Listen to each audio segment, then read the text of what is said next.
Israel, the Holy Land, a cradle of civilization, the source of monotheism, a crossroads where the three main religions meet. Jerusalem, built on Mount Moriah, where the land of Israel was again promised to Abraham and his descendants. Jerusalem, where Jesus was crucified. Jerusalem, a world center for Muslims, from where it is believed the Prophet Muhammad ascended to heaven. Bethlehem, the birthplace of Jesus, a place of great sanctity containing many monasteries and churches.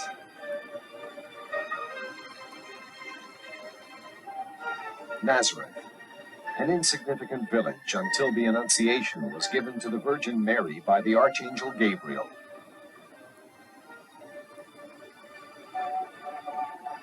A city of churches commemorating the momentous events which took place here. Home to Jesus throughout his childhood and youth, where Joseph taught him his carpentry skills.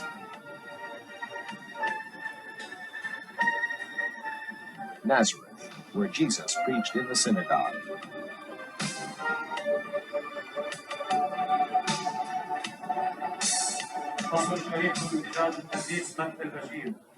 The Galilee Mountains, a place of inspiration for Jesus and his disciples.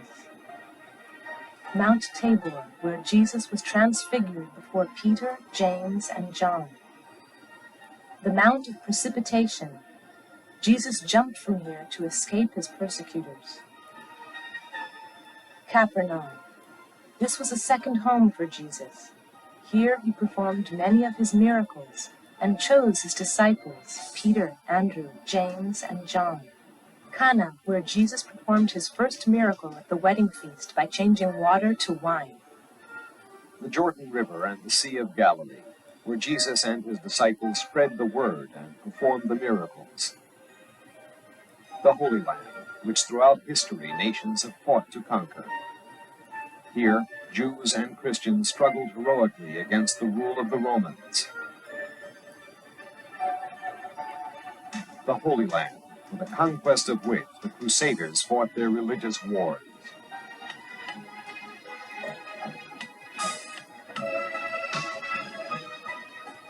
Negev and Sinai, the desert through which the tribes of Israel made their long voyage to the Promised Land.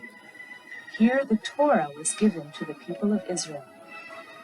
The Book of Books emerged from the living history of this tiny land, and from here spread throughout the world. The Lord our God spake unto us in Horeb, saying, You have dwelt long enough in this mount. Turn you, and take your journey, and go to the mount of the Amorites, and unto all the places nigh thereunto. In the plain, in the hills, in the vale, and in the south, and by the seaside, to the land of the Canaanites, and unto Lebanon, unto the great river, the river Euphrates. Behold, I have set the land before you. Go in and possess the land which the Lord swore unto your fathers, Abraham, Isaac, and Jacob, to give unto them and to their seed after them. Now when Jesus was born in Bethlehem of Judea, in the days of Herod the king, behold, there came wise men from the east to Jerusalem, saying, Where is he that is born King of the Jews? For we have seen his star in the east, and have come to worship him.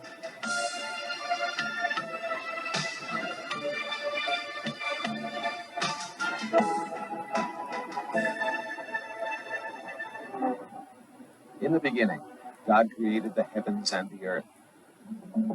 The book of Genesis is man's earliest account of the world as we know it today.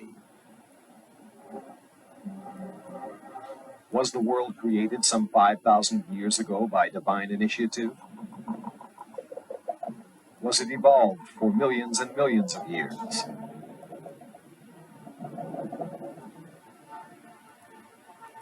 Is this the original site of the Garden of Eden between the Jordan Valley and Beit Sha'an?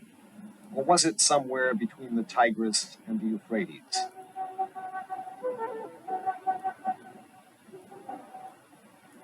Did it really exist at all?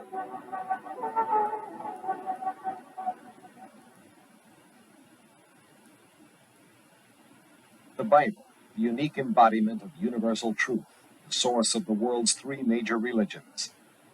It was written here, in this sacred country.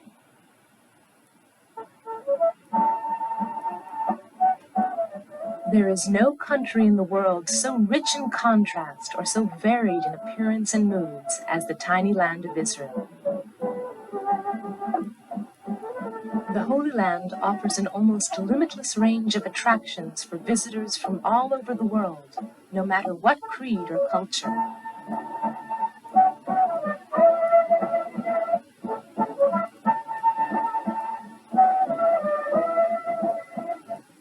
Here you behold the scenery and landscapes, the very places and ground where eternal ideals were first conceived. Here you may observe many of history's finest monuments, ruins ravished by time. Magnificent fortresses erected by emperors and kings, roads and battlefields on which the fate of nations was determined.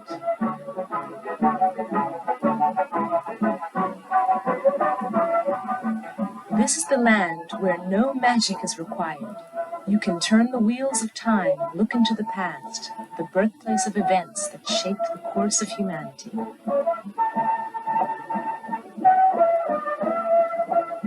So join us on a journey through time, through landscapes, back into the history of mankind, in the land of Israel, the Holy Land.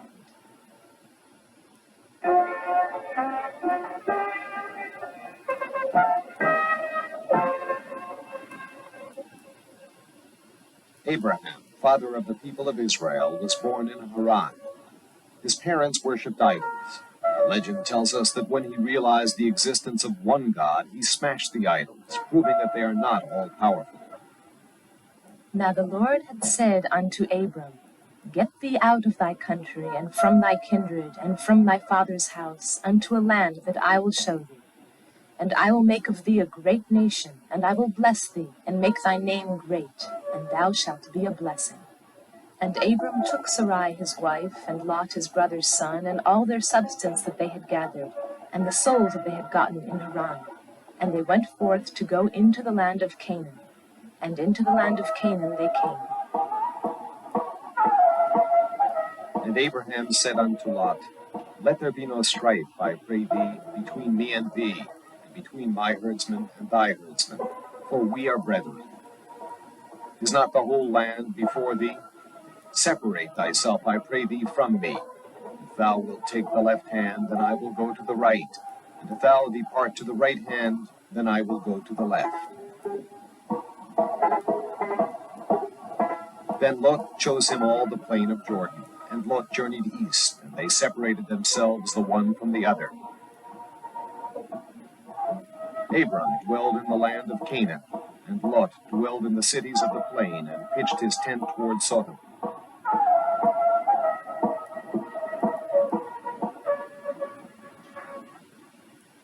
A solitary family settles by a well.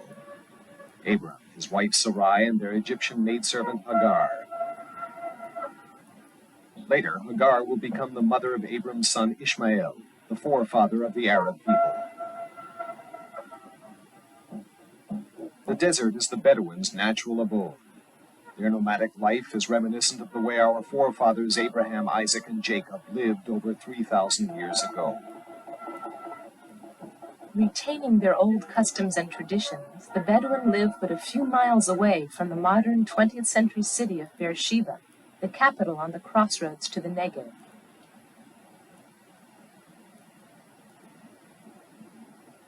Like many places in Israel, archaeological discoveries are not uncommon during construction work. Beersheba is named after an ancient site, the Seven Wells.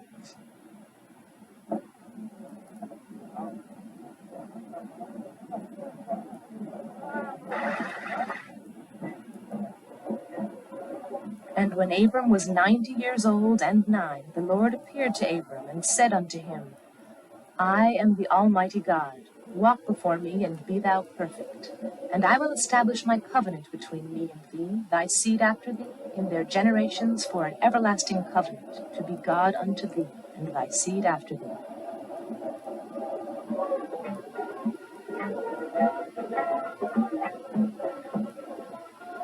Abraham will become the father of two great nations, the Jewish people, and through his son Ishmael, the Arab people.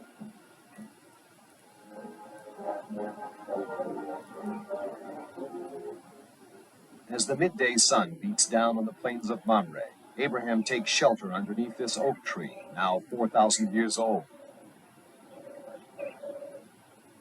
Suddenly, three men appear. They are the Lord's messengers, sent to prepare Abraham and his old wife Sarah for the birth of a longed-for son, Isaac. This Byzantine church commemorates the event.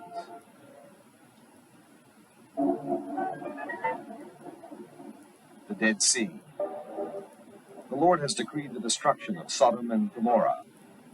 Abraham saves all of Lot's family but one. His wife looks back from behind him and becomes a pillar of salt.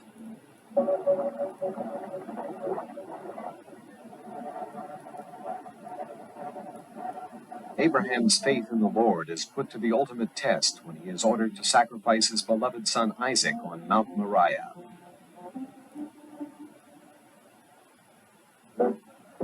Leading the small group on an ass, his son and servants follow him on foot.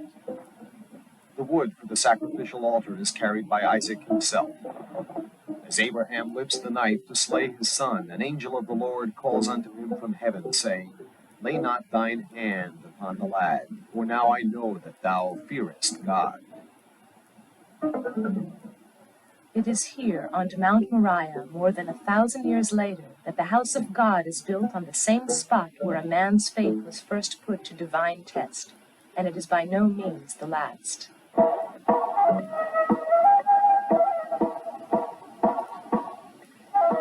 Kiryat Arba lies south of Jerusalem.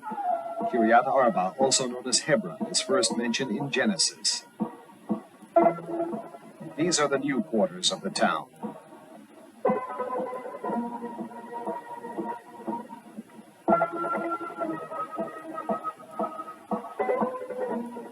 Abraham purchases the cave of Machpelah as a burial place for his beloved wife. Once acquired, it becomes the family vault of Abraham and his descendants, Isaac and Jacob, and their wives.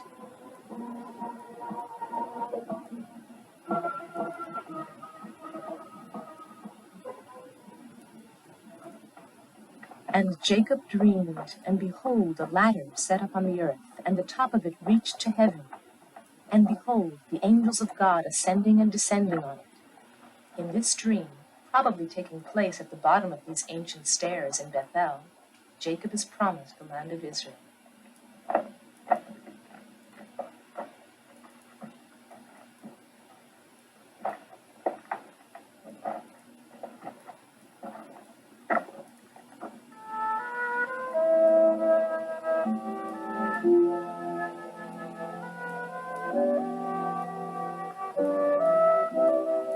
A few days after this momentous event, Jacob meets his future bride Rachel beside a well. This Bedouin woman is drawing water for her father's sheep, very much like Rachel when Jacob first saw her and fell in love. Rachel, who died unexpectedly at childbirth, is buried just outside of Bethlehem. The tragic story of her patience and devotion, her long-suffered barrenness and sudden death, have made her a symbol of motherhood throughout generations. Jacob is the father of the 12 tribes of Israel. One of his sons, Joseph, later becomes a ruler of Egypt, the Pharaoh's favorite.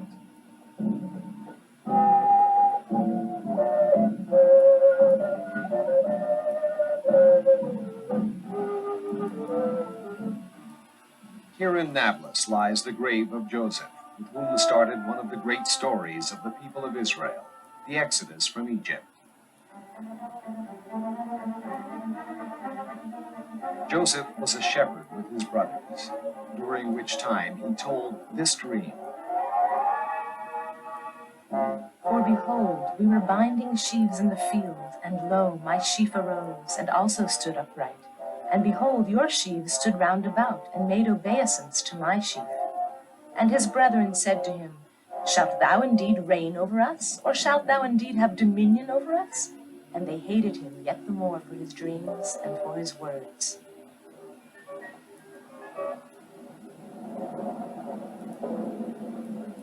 And they said to one another, Behold, this dreamer cometh. Come now therefore, and let us slay him, and cast him into some pit. And we will say, Some evil beast hath devoured him. We shall see what will become of his dreams. And Reuben heard it, and he delivered him out of their hands, and said, Let us not kill him. And they took him and cast him into a pit. The pit was empty, there was no water in it. And they sat down to eat bread. And they lifted up their eyes and looked. And behold, a company of Ishmaelites came from Gilead with their camels bearing spicery and balm and myrrh, going to carry it down to Egypt.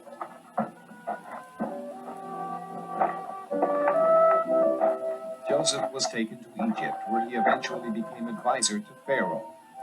There was famine in the land of Canaan, and when Jacob and his sons went to Egypt to search for food, they found Joseph. And Joseph said unto his brethren, I am Joseph.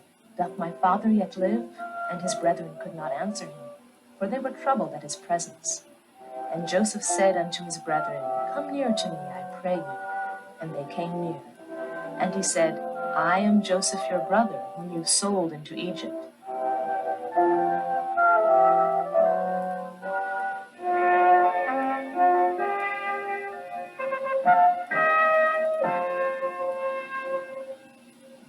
Hundreds of years pass. In Egypt, Moses, who has been brought up by the daughter of Pharaoh, emerges as a leader of his people. The children of Israel are no longer free. They are oppressed by the Pharaonic regime and compelled to build huge treasure cities for the Egyptians. It takes a spiritual master, one who introduces monotheism into the world, to deliver them from bondage.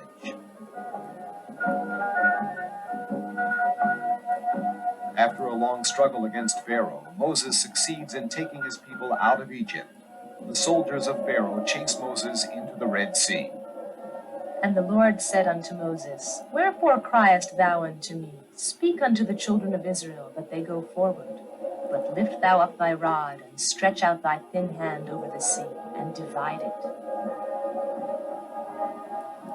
And the children of Israel went into the midst of the sea upon dry ground, and the waters were a wall unto them on their right hand and on their left. And the Egyptians pursued, and went in after them to the midst of the sea, even all Pharaoh's horses, his chariots, and his horsemen.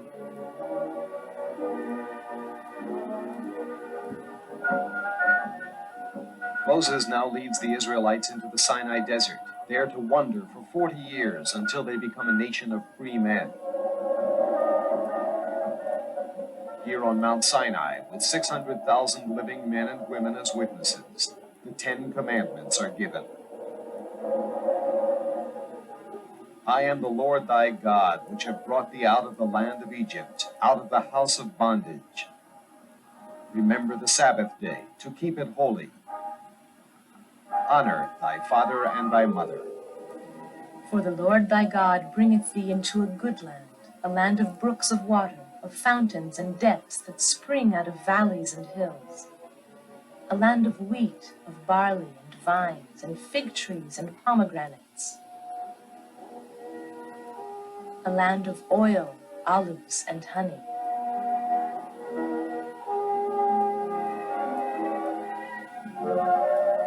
And Moses went up from the plains of Moab into the mountain of Nebo, and the Lord said unto him, This is the land which I swore unto Abraham, unto Isaac, and unto Jacob. I have caused thee to see it with thine eyes, but thou shalt not go thither.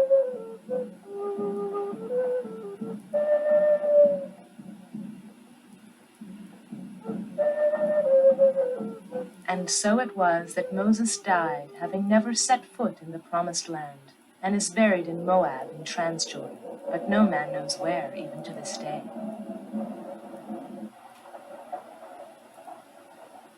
The route of the Israelites into the Promised Land leads them to the Jordan River, a major obstacle that has to be crossed.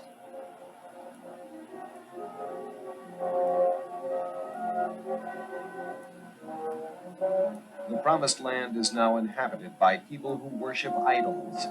Here, once again, the seed of Abraham has the role of leading the war for monotheism and destroying all idols. The captain of God's army appears to Joshua before crossing the Jordan River and reminds him, "Only be thou strong and very courageous, that thou mayest observe to do according to all the law which Moses my servant commanded thee. Turn not from it to the right hand or to the left, that thou mayest prosper whithersoever thou goest." Moses is dead, but as the priests bearing the Ark of the Covenant step into the river Jordan, the water dries up and the Israelites pass on dry land. It is a token that the Lord God is with his people and with their new leader, Joshua.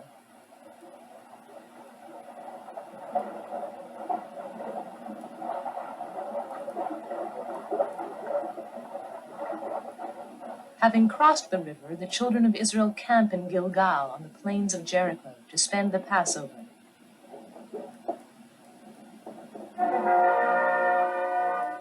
From Gilgal they proceed to Jericho, since excavated. For 6 days the priests encompassed the city while carrying the Ark of the Covenant. On the 7th day the horns are sounded and the walls of the city fall down flat. The Canaanite kings join forces against the powerful intruder, and the battle rages throughout the day, from the city of Gibeon to the valley of Ayalon. Nowadays, the large monastery of the Trappist fathers, who produce excellent wine, commands the view, where thousands of years ago Joshua issued the command, "Sun, stand thou still upon Gibeon, and thou, moon, in the valley of Ayalon."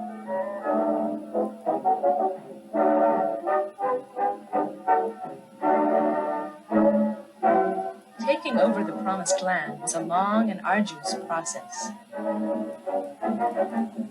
These are the mountains of Ephraim and the valley of Jezreel, where Deborah, a prophetess and a seer, judged the children of Israel. At the footsteps of another mountain, Tabor, the sophisticated army of the Canaanites is defeated by Barak, whom Deborah counsels and guides throughout the battle. Herod's Spring, favorite natural site in modern Israel. Here Gideon selected 300 chosen warriors to fight the Midianites. They were selected by noting the manner in which they drank from its water. The scene shifts to Ashkelon on the seashore, one of the 5 major Philistine cities. The Philistines are a formidable enemy.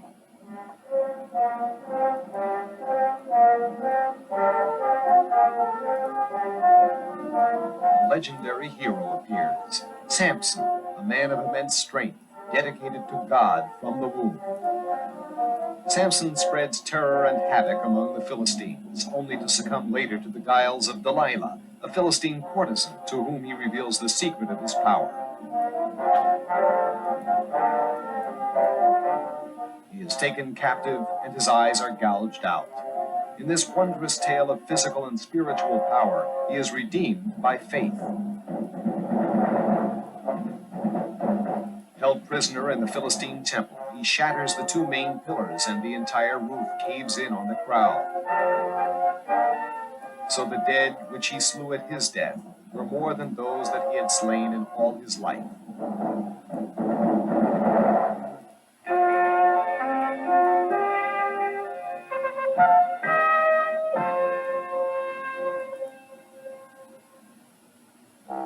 The people of Israel went through hundreds of years of endless fighting against the inhabitants of the country. The toughest enemy were the Philistines, and King Saul was in many battles against them. The situation of the people of Israel deteriorated. The Philistines overcame the people of Israel and destroyed Shiloh, the national religious center of the tribes of Israel in the days of Samuel the prophet. This was the biggest conquest of the Philistines over the people of Israel since they landed on the coast of Israel. There are assumptions that the Philistines came from the island of Crete in the middle of the 13th century BC. When the situation of the people of Israel became unbearable, they asked Samuel the prophet to find a king to rule over them. The first kingdom of Israel was under Saul, son of Kish, and in his first war against Nahash, king of Ammon, he beat them. And later he freed Judea and Samaria from the Philistines' rule. He also freed the south of Israel from the pressure of Ammon and Lot's sons. Then came David. Here near Samaria, the Bedouin retained the way of life as it was then. They still raise sheep and live in the same way as in ancient times.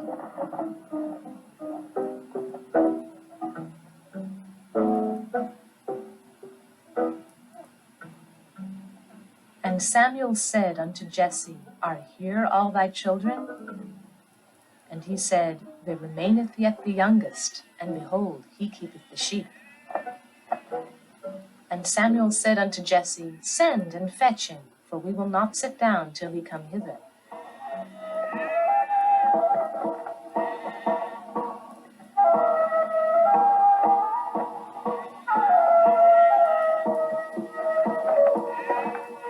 And David rose up early in the morning, and left the sheep with the keeper, and took and went as Jesse had commanded him. And he came to the trench as the host was going forth to the fight, and shouted for the battle.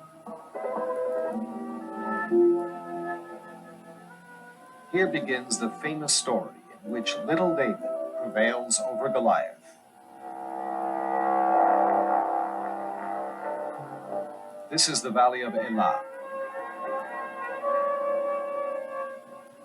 Here at the foothills of the Judean mountains, an Israelite army led by King Saul faces the Philistines again. These giant antennas, Israel's means of communication with the world, are set where a terrifying giant by the name of Goliath challenges the Israelite force.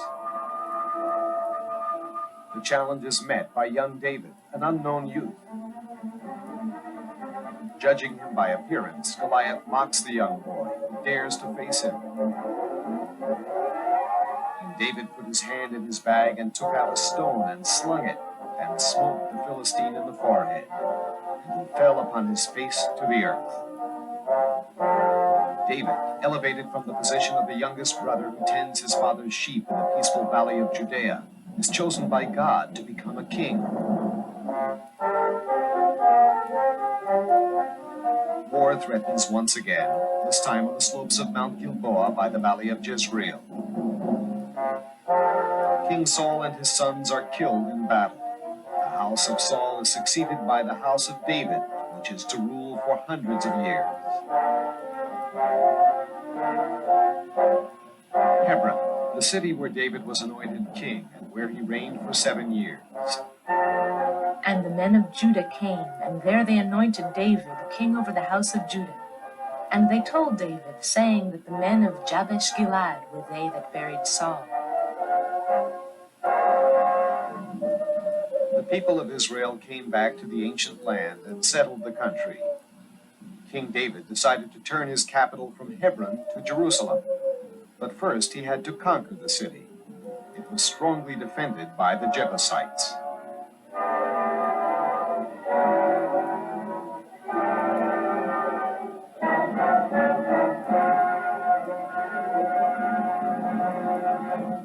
And the king and his men went to Jerusalem unto the Jebusites, the inhabitants of the land, which spake unto David, saying, Except thou take away the blind and the lame, thou shalt not come in hither, thinking David cannot come in hither. Nevertheless, David took the stronghold of Zion, the same as the city of David. And David said on that day, Whosoever getteth up to the gutter, and smiteth the Jebusites, and the lame, and the blind, that are hated of David's soul, he shall be chief and captain. Wherefore they said, The blind and the lame shall not come into the house.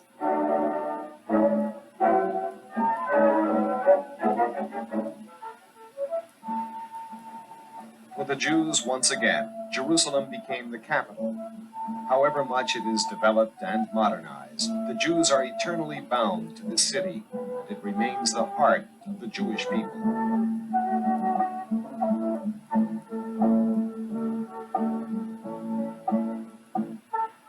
David also freed the mountains of Judah from the years-long rule of the many nations that dominated the land of Canaan. For the first time, he extended the control of Israel to the Jezreel Valley and the city of Beit Sha'an in the north. He fought against the kingdom of Aram Zovar, and David annexed many areas that were in control of the enemies of Israel: Edom, Moab, Ammon, and Syria. The kingdom of Israel turned into the biggest empire ever in the hands of the people of Israel, and it spread south to the Sinai Desert and the Sea of Eilat. The promise of God to Abraham had now become a reality. For all the land which thou seest, to thee will I give it, and to thy seed forever. And I will make thy seed as the dust of the earth, so that if a man can number the dust of the earth, then shall thy seed also be numbered.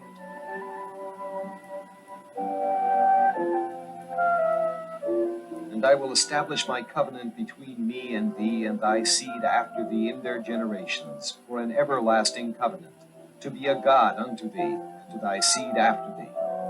And I will give unto thee and to thy seed after thee the land wherein thou art a stranger, all the land of Canaan, for an everlasting possession, and I will be their God.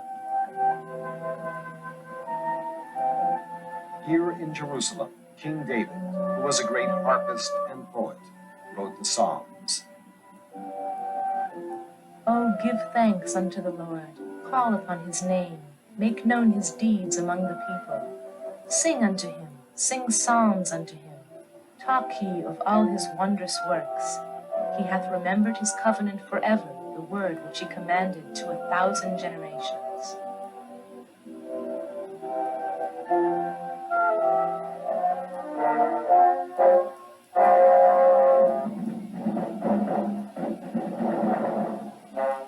David dwelt in the fort and called Jerusalem the city of David. With the establishment of his new capital, David brings the Ark of the Covenant, which had been kept in Judea, into the city, and his son, King Solomon, builds a house for the Lord's name, the first temple, which is to stand for 1,000 years. Since then, Jerusalem has become the ultimate symbol of glory and kingly power for every Jew in the world, a city where the deeds of the past merge with the last days of the future, when nations shall beat their swords into plowshares, and they shall learn war no more.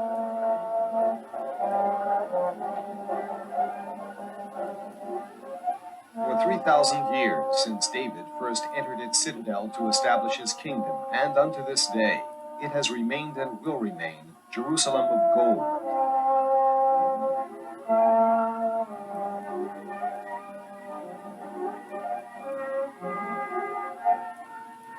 The sacrosanct character of Jerusalem is so deep that when King David, beloved of God, wishes to build a house for the Lord, his wish is denied because he is a warrior who has shed blood. David dies and is buried here on Mount Zion. According to the Jewish faith, when the Messiah comes, he will be of the house of David, and it is the Messiah, son of David, for whom the Jews pray at the king's tomb. In the Kidron Valley, not far from David's tomb, is Absalom's pillar, built as an everlasting monument to David's son, who died in revolt against his father, David's most bitter of victories.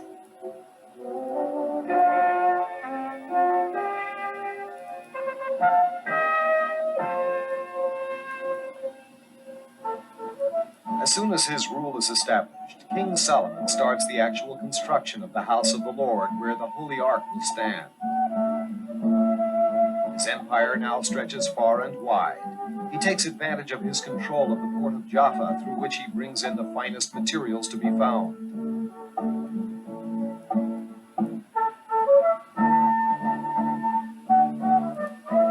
To Eilat, on the shores of the Red Sea, his ships bring 3,000 talons of gold of Ophir to be used in the temple.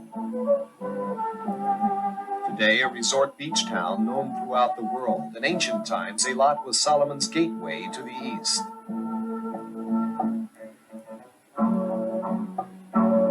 Eilat is also used by the Queen of Sheba, who arrives with a large retinue to examine for herself the wisdom of the wisest of all men.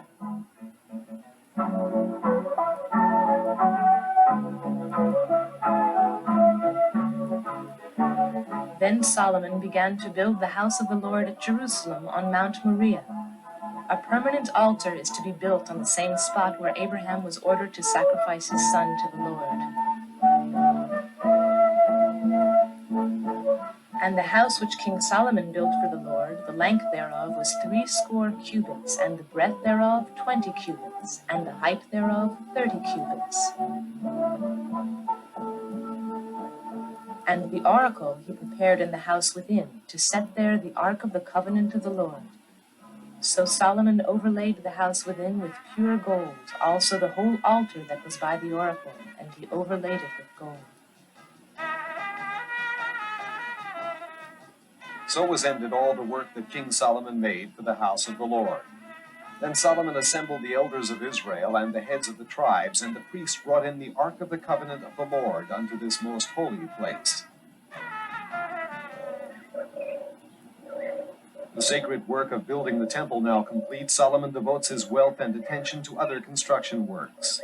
He builds 3 pools in the royal gardens at the vicinity of Bethlehem to serve as reservoirs of precious rainwater for the people of Jerusalem. The town of Megiddo, which is essential for the defense of the kingdom, is greatly fortified. Stables and palaces are built there at the king's command.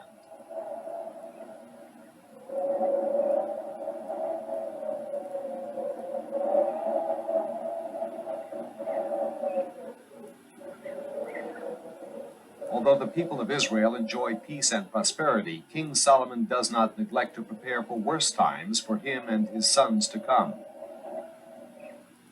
As a politically minded king, he forms an alliance with Egypt by wedding Pharaoh's daughter.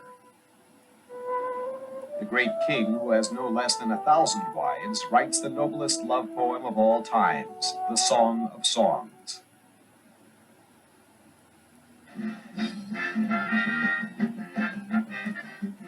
I am the rose of Sharon and the lily of the valleys.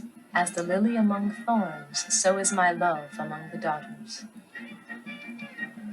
Behold, thou art fair, my love, behold, thou art fair. Thou hast dove's eyes within thy locks. Thy hair is as a flock of goats that appear from Mount Gilead. I charge you, O daughters of Jerusalem, that ye stir not up, nor awake my love, until he please. How fair is thy love, my sister, my spouse! How much better is thy love than wine! Thy lips, O my spouse, drip as a honeycomb. Honey and milk are under thy tongue. Thy 2 breasts are like 2 young roes that are twins. Thy neck is as a tower of ivory. Thou art beautiful, O my love, comely as Jerusalem, terrible as an army with banners.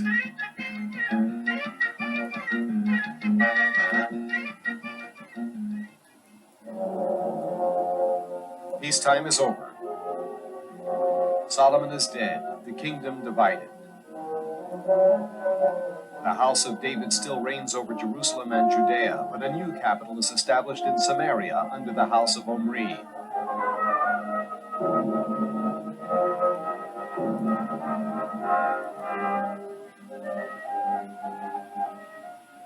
His son, King Ahab, fortifies and unifies the city, enhancing it with temples of worship to foreign gods. The children of Israel did secretly those things that were not right against the Lord their God, and they built them high places in the cities. They set up images and groves in every hill and under every green tree. Those images can still be seen in Megiddo and in the Banyas area.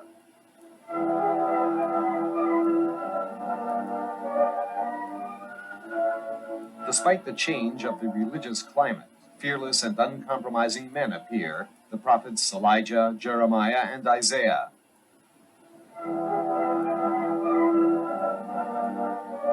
They warn the people that they will be punished for their wrongdoings.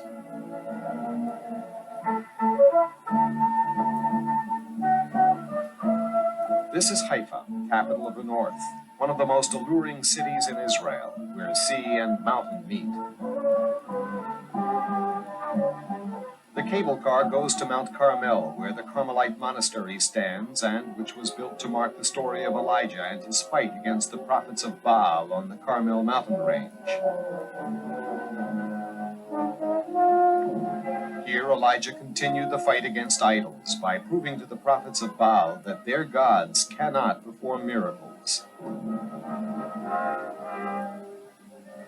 And Elijah said unto them, Take the prophets of Baal, let not one of them escape. And they took them, and Elijah brought them down to the brook Kishon, and slew them there.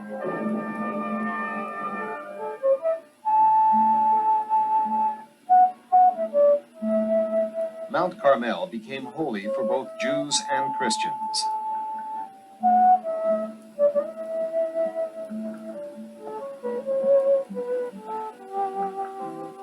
Straddling the crown of Mount Carmel in the 22,000-acre nature preserve, one of the beauty spots of Israel, can still be found a variety of animals, such as those who roamed the mountain in biblical times.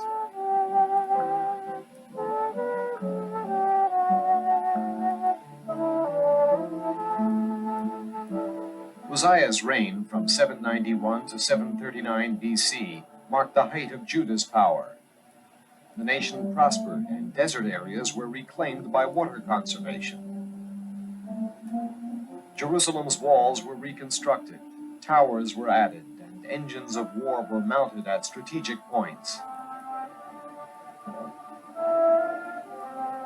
16 years old was Uzziah when he began to reign, and he reigned 52 years in Jerusalem. Moreover, Uzziah built towers in Jerusalem at the corner gate, and at the valley gate, and at the turning of the wall, and fortified them. The prophet Isaiah stands at the gates of the city. He has experienced a prophetic vision into the far distant future, an apocalyptic view of Jerusalem, as well as redemption when the Messiah comes through this gate in the wall. Gradually, both kingdoms weaken. New conquerors appear to fulfill the worst of the prophet's visions, the destruction of the kingdom of Israel, the exile to Assyria of the 10 tribes.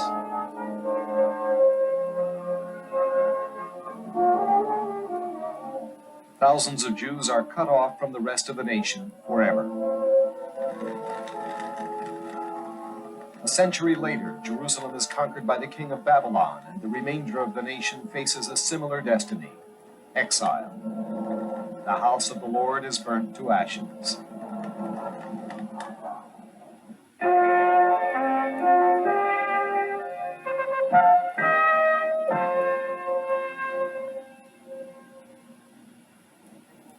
This cave serves as a hiding place for King Zedekiah in his unsuccessful attempt to escape from the besieged Jerusalem. The children of Israel bewail their fate. Nowadays, they mourn the destruction of the temple at its last remaining vestige, its western wall. In olden times, they would sit by the rivers of Babylon in remoter Syria, weeping and praying for Jerusalem. The prophet Ezekiel tells them of his vision. Little does he know that it will serve to comfort his people for thousands of years.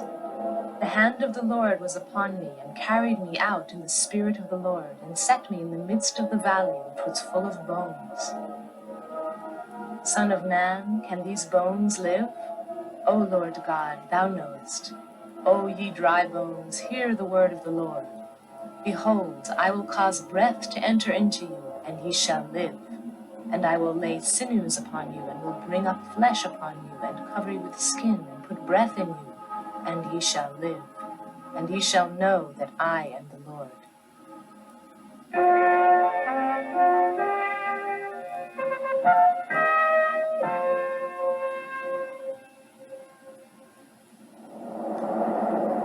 500 years separate the New Testament from the Old one.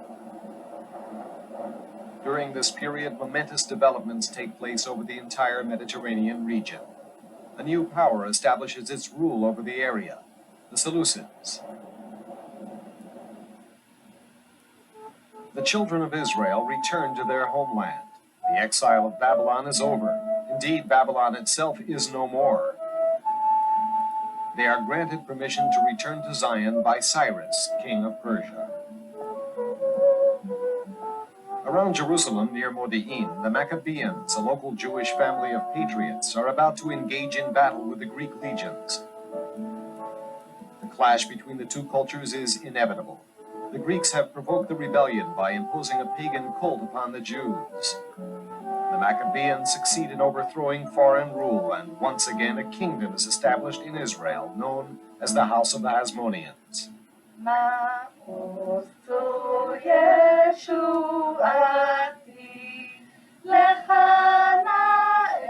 This family in Israel is celebrating a festival called Hanukkah, which commemorates the triumph of the Maccabeans over the Greeks, the overcoming of spirit over idols. After reconquering the temple, the Maccabees purified it and once again made sacrifices.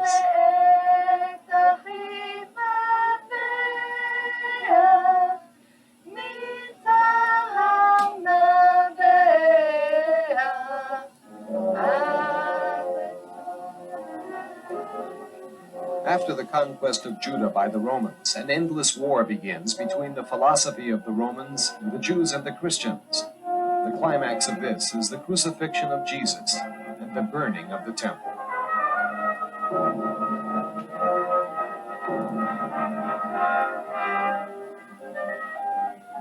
Through Pompey, the Romans abolished the Hasmonean kingdom.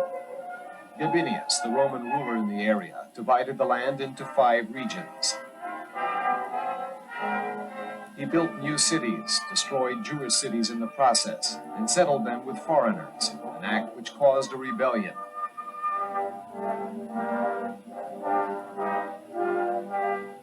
From here begins a long era of struggle between the Kingdom of Rome and the Jews.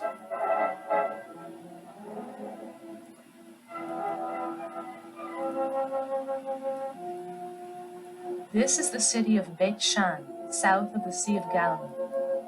Here in the last decade, one of the largest archaeological excavations in the world has begun. A complete Roman city was revealed, including a Roman amphitheater preserved almost in its original condition. Today, it is still used for performances.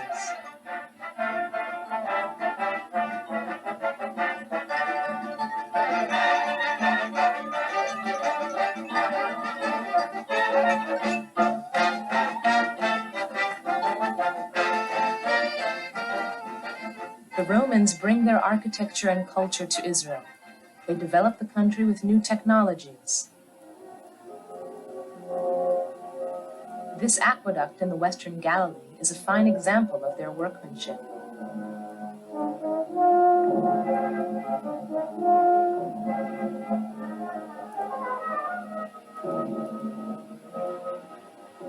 In the recent archaeological excavations at Sipori, we can see mosaic art that was almost completely preserved.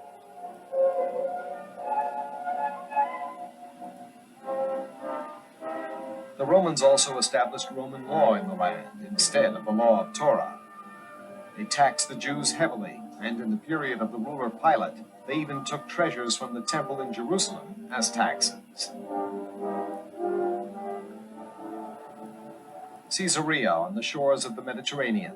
The Roman Empire is at the peak of its power and prestige. Judea cannot hope to regain its independence in the face of the Roman war machine. Caesarea becomes the headquarters of the Roman legion sent to suppress the insurrection of the Jews against the new ruler. They build an amphitheater in the city, something foreign to Jewish culture, and a long aqueduct designed to bring sweet water from the mountain springs to this important port town. King Herod is one of the greatest builders of all time. Herodion, named after Herod, is a palace and a fortress built over an artificial conic hill made by human hands. It lies south of Jerusalem on the border of the Judean desert.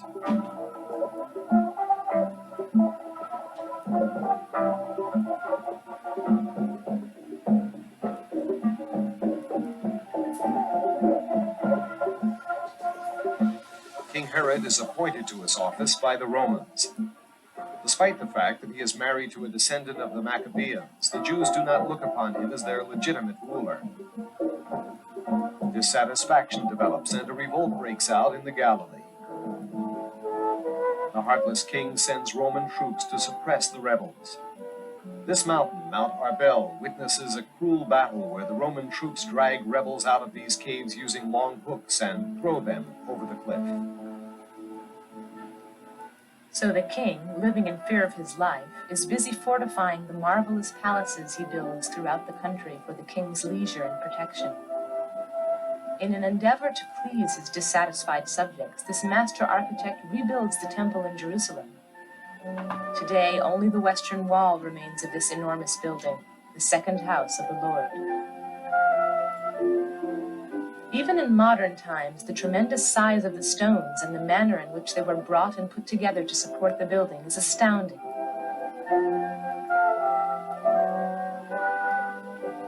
Herod also builds Masada in the Judean desert. Originally intended as a resort palace beside the Dead Sea, it later becomes one of the most poignant symbols of Jewish resistance. Once again, the Jews are divided. The nation is split between factions and political rivalries. One of these groups, the sect of Qumran, lives here in the wilderness of Judea. It produces a library of scrolls. The book of Daniel, which nurtures a hope of the coming of God's kingdom and the downfall of earthly powers, is among them. The Dead Sea Scrolls were found in this cave. The shrine of the book in the Israel Museum was especially built to house the Dead Sea Scrolls. The roof of the shrine represents the lid of the clay jars in which these scrolls were discovered.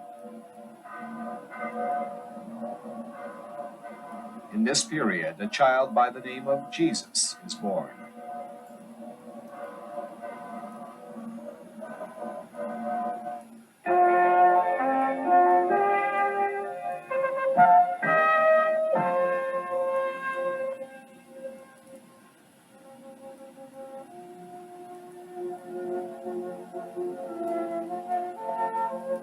Nazareth, the city of the Annunciation, which was brought to the Virgin Mary. Closely associated with the childhood of Jesus and a center of Christian pilgrimage, where on the site of the Mensa Christi Church, tradition holds that Jesus dined with the apostles after his resurrection.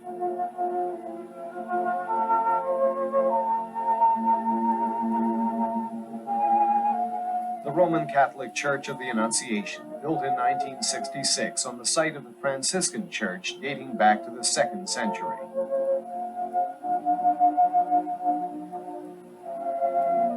The church stands over the grotto where, according to Catholic belief, the Archangel Gabriel came to Mary. And the angel said unto her, Fear not, Mary, for thou hast found favor with God. And behold, thou shalt conceive in thy womb, and bring forth a son, and shalt call his name Jesus.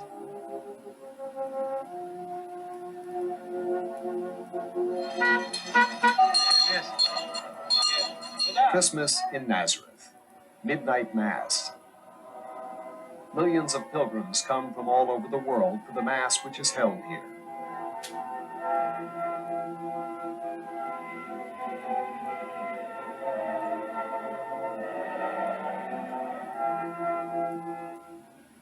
He shall be great, and shall be called the Son of the Highest.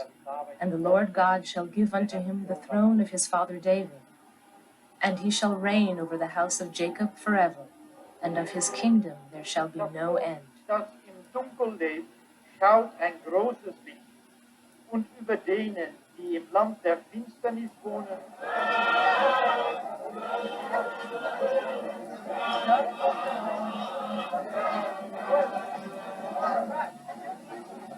St. Gabriel's Church is one of the Greek Orthodox world centers. Believers come here the whole year round to join the stately procession and to go to the spring where they believe the angel appeared to Mary.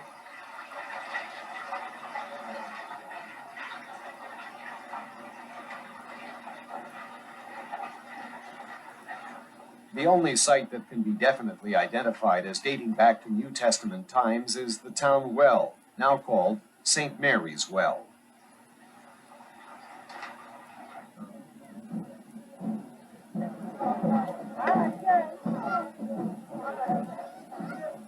this place, one can literally walk where the Son of Man walked nearly 2,000 years ago.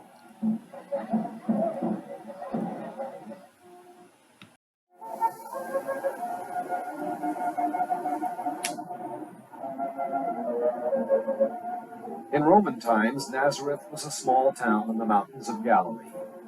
A modest carpenter by the name of Joseph and his wife Mary are informed here by an angel of the forthcoming birth of a child to be conceived by the Holy Spirit.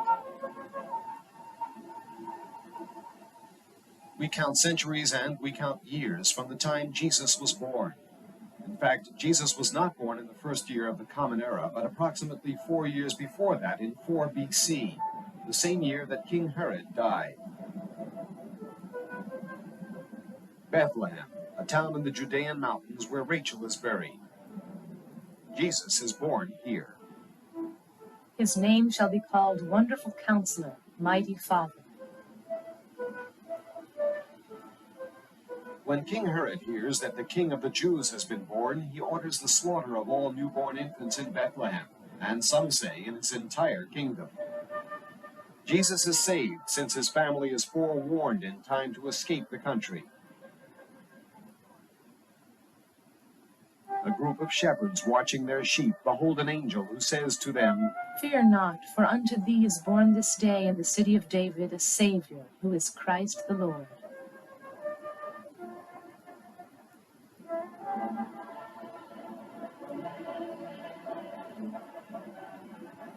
God is a spirit, and they that worship him must worship him in spirit and in truth. The woman saith unto him, I know that Messiah cometh, which is called Christ. When he is come, he will tell us all.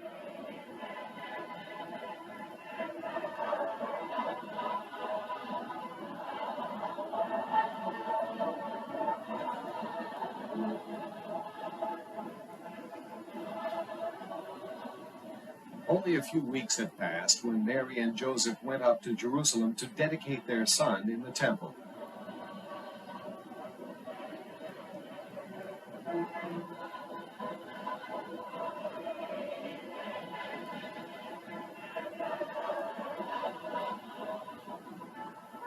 The temple was rebuilt by Herod after King Solomon's first temple was destroyed. Once again, the Jews could fulfill their obligations by coming to the temple to pray and make sacrifices. This is the Western Wall, the last remnant of that temple. It is still possible today to see devout worshippers praying here at the Western Wall, also known as the Wailing Wall. When the Herodian temple was completely demolished by the Romans in 70 AD, only this wall remained in place. It stands today as it was in the days of Jesus. A Jewish religious man called Simon and a prophetess, Hannah, were in the temple when Mary and Joseph came in with their son, Jesus. Simon and Hannah knew immediately that this was the Messiah they had longed for, so they gave thanks and blessed God.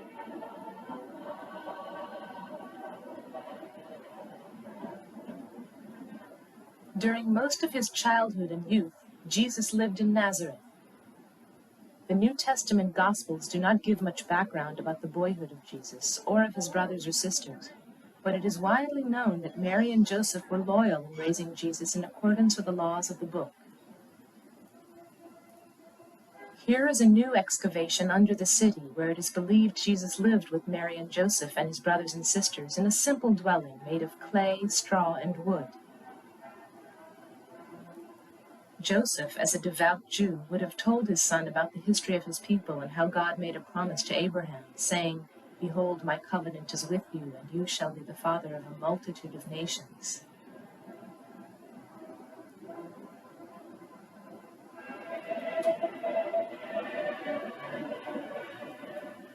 Near the Church of the Annunciation is St. Joseph's Church, another very holy place for the Christian world. It is reputed to be built over the carpentry shop of Joseph. As he grew up, Jesus joined Joseph working in the carpentry shop where he learned the skills of a carpenter. Today in Nazareth, these crafts are still handed down from father to son, preserving much of those ancient techniques.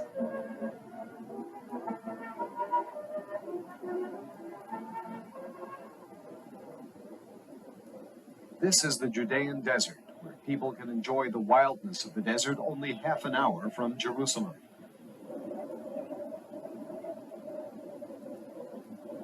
It was here that Jewish sects came to hide out from the Romans in order to follow their beliefs.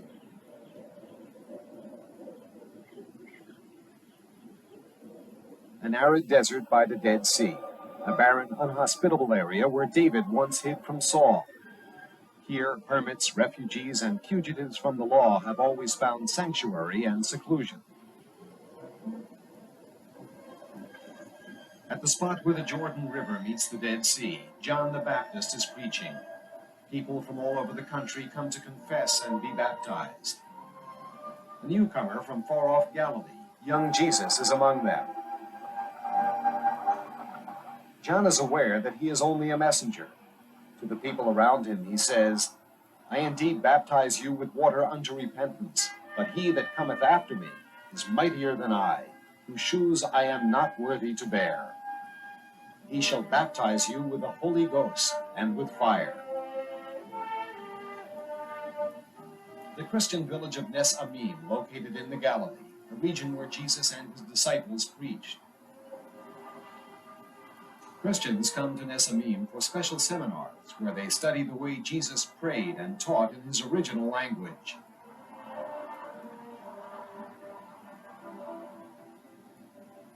Baruch atah Adonai Eloheinu melech haolam boreh pri hagafen. They listen to the blessing of the wine in Hebrew and watch the way the Virgin Mary lit candles on the Sabbath. During the seminars, they take trips all over the Galilee. They go to Nazareth, the Sea of Galilee, the synagogue at Capernaum, where Jesus and his disciples prayed. The people in the Nes Amim seminar visit Tabcha, near Capernaum by the Sea of Galilee, a very holy place for Christians who come from all over the world to pray and to sing hymns in the exact location where Jesus prayed and led services.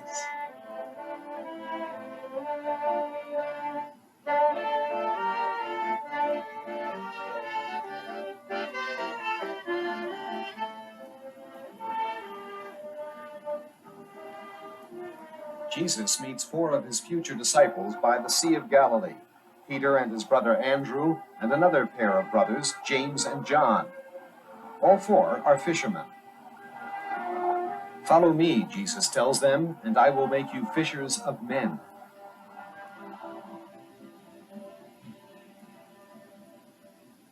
Cana in Galilee. While attending a wedding here, Jesus' mother discovers that the supply of wine is running low. Jesus tells the servants to fill the large clay jars with water. They obey and are astonished to find out that the water has turned into wine. Jesus saith unto them, Fill the water pots with water. And they filled them up to the brim. And he saith unto them, Draw out now, and bear unto the governor of the feast. And they bare it. When the ruler of the feast had tasted the water that was made wine, and knew not whence it was, the governor of the feast called the bridegroom, and saith unto him, Every man at the beginning doth set forth good wine. And when men have well drunk, then that which is worse, but thou hast kept the good wine until now.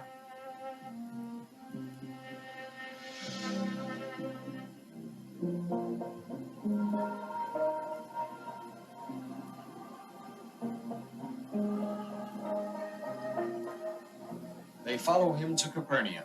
There they attend a synagogue service where Jesus heals a man possessed by an unclean spirit. The synagogue of Capernaum is one of the oldest in the country. It was built at the time of the Greeks, and its style is reminiscent of Greek architecture. As one of the first synagogues ever built, it served as a gathering place for the Jews of Galilee. During the service, the book of the Torah was placed in front of the congregation, which prayed facing the direction of Jerusalem, as Jews still do all over the world. When the people therefore saw that Jesus was not there, neither his disciples, they also took shipping and came to Capernaum, seeking for Jesus. And when they found him on the other side of the sea, they said unto him, Rabbi, when camest thou hither? Jesus answered them and said, Verily, verily, I say unto you, ye seek me, not because ye saw the miracles, but because ye did eat of the loaves, and were filled. Labor not for the meat which perisheth, but for that meat which endureth unto everlasting life, which the Son of Man shall give unto you. For him hath God the Father sealed. Jesus is thronged by crowds of followers. He ascends the Mount of Beatitudes above Capernaum to deliver his sermon. Blessed are the poor in spirit, for theirs is the kingdom of heaven. When Jesus ends his sermon, people are left astonished. They are amazed by his authority. He appoints 12 disciples, to whom he gives some of his power as his companions and co-workers. Jesus goes to Nazareth, his hometown, followed by his disciples. On the Sabbath, he speaks in the synagogue. Here is the synagogue church, located by the market of Nazareth, believed to be where he spoke to the people. And he came to Nazareth, where he had been brought up. And as his custom was, he went into the synagogue on the Sabbath day, and stood up for to read. The Spirit of the Lord is upon me, because he hath anointed me to preach the gospel to the poor. He hath sent me to heal the brokenhearted, to preach deliverance to the captives, and recovering of sight to the blind, to set at liberty them that are bruised, to preach the acceptable year of the Lord. Banias, also known as Caesarea Philippi, a Roman site which was built on this cliff by Herod's son. Here by the waterfalls, in view of the great cliff, Jesus stands wondering whether his disciples believe him to be the Messiah. These waterfalls provide the water to the streams which constitute the sources of the Jordan River. Memorials to Jesus' activities are found all over Galilee. Many churches, such as this Byzantine church on the eastern shore of the Sea of Galilee, are built throughout the centuries to commemorate his presence. West of the Sea of Galilee and overlooking the valley of Jezreel, Mount Tabor can be seen. It stands in the middle of the valley where Deborah the prophetess fought and won 1,000 years before the birth of Christ. This Franciscan church is built on the ruins of an ancient 4th century Byzantine church. The transfiguration of Jesus takes place here before Peter, James, and John. There appear unto them the greatest prophets, Moses and Elijah. Since then, the sacred mountain is called the Mount of Transfiguration. After 6 days, Jesus taketh Peter, James, and John his brother, and bringeth them up into a high mountain apart, and was transfigured before them. And his face did shine as the sun, and his raiment was white as the light. And behold, there appeared unto them Moses and Elias, talking with him.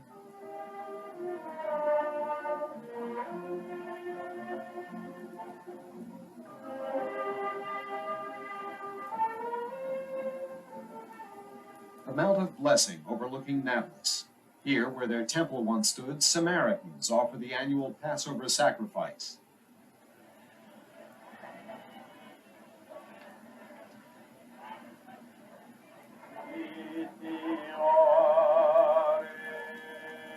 The Samaritans are descended from an ancient people. They have preserved the original form of their heritage, very much like Judaism.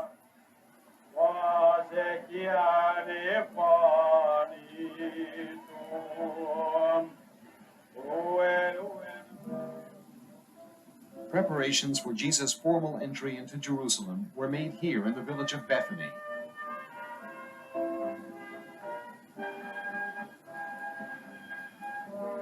Jesus descends the Mount of Olives, followed by a huge crowd chanting, "Blessed is he that comes in the name of the Lord." Jesus enters through the east gate and goes directly to the temple. It is written, My house shall be called the house of prayer, but you have made it a den of thieves. God's house, too, is to be a house of prayer for all nations. The Passover supper is to be served in the upper room on Mount Zion, where King David is buried. The festival commemorates the Jewish exodus from Egypt. The final meal shared by Jesus and his disciples in an upper room in Jerusalem, the occasion of the institution of the Eucharist. According to the biblical account, Jesus sent 2 of his disciples to prepare for the meal and met with all the disciples in the upper room. He told them one of them would betray him.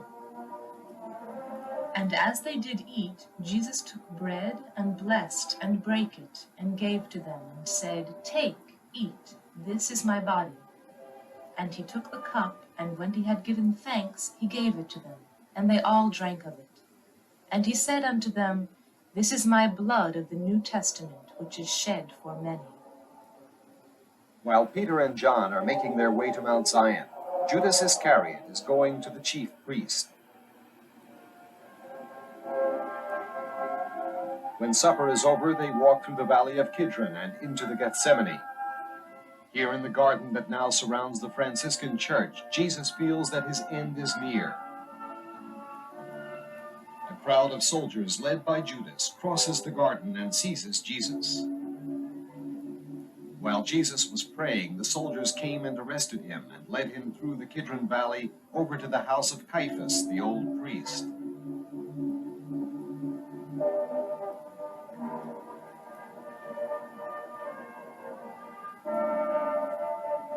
These ancient olive trees have been standing here for hundreds of years, and many believe they witnessed the time of Jesus.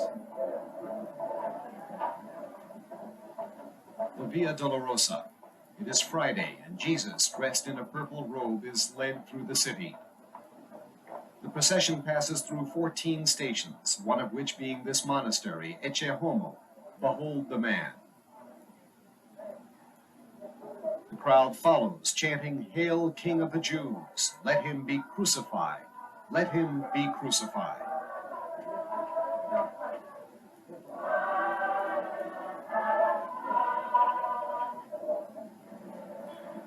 Finally, they reach the place of the skull, known in Hebrew as Golgotha, where Jesus is crucified. As the Jew from Nazareth dies on the cross, the founder of Christianity is born. And about the 9th hour Jesus cried with a loud voice, saying, my God, why hast thou forsaken me?" Jesus, when he had cried again with a loud voice, yielded up the ghost.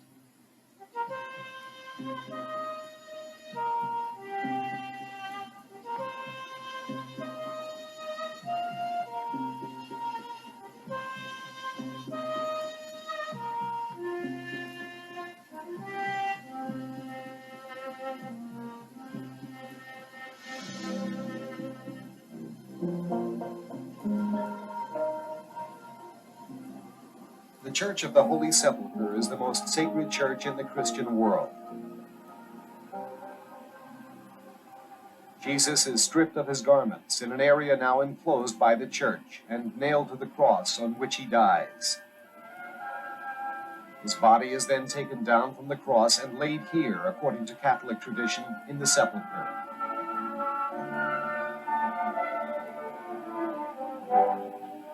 Now, in the place where he was crucified, there was a garden.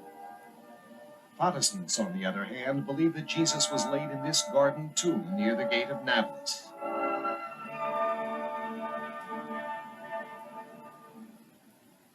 In the end of the Sabbath, as it began to dawn toward the first day of the week, came Mary Magdalene and the other Mary to see the sepulchre. And behold, there was a great earthquake, for the angel of the Lord descended from heaven, and came and rolled back the stone from the door, and sat upon it. His countenance was like lightning, and his raiment white as snow. And the angel said unto the women, Fear not ye, for I know that ye seek Jesus, which was crucified. He is not here, for he is risen, as he said. As soon as they were come to land, they saw a fire of coals there, and fish laid thereon, and bread. Jesus said unto them, Bring of the fish which ye have now caught. Jesus said unto them, Come and dine. And none of the disciples dared ask him, Who art thou? Knowing that it was the Lord. Jesus then cometh and taketh bread, and giveth them, and fish likewise. This is now the third time that Jesus showed himself to his disciples, after that he was risen from the dead.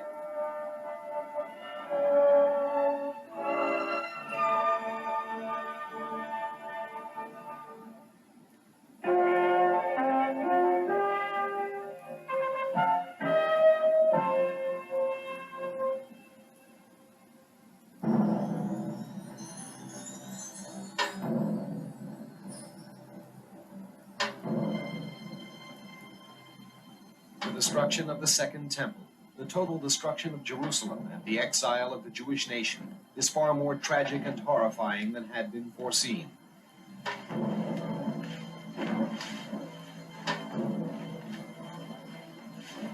The revolt against the Romans starts in the mountains of Galilee, spreading across the country to Gamla, where the rebels try unsuccessfully to defend themselves. 4,000 men are slaughtered by the Romans. Another 1,000 throw themselves over the cliff.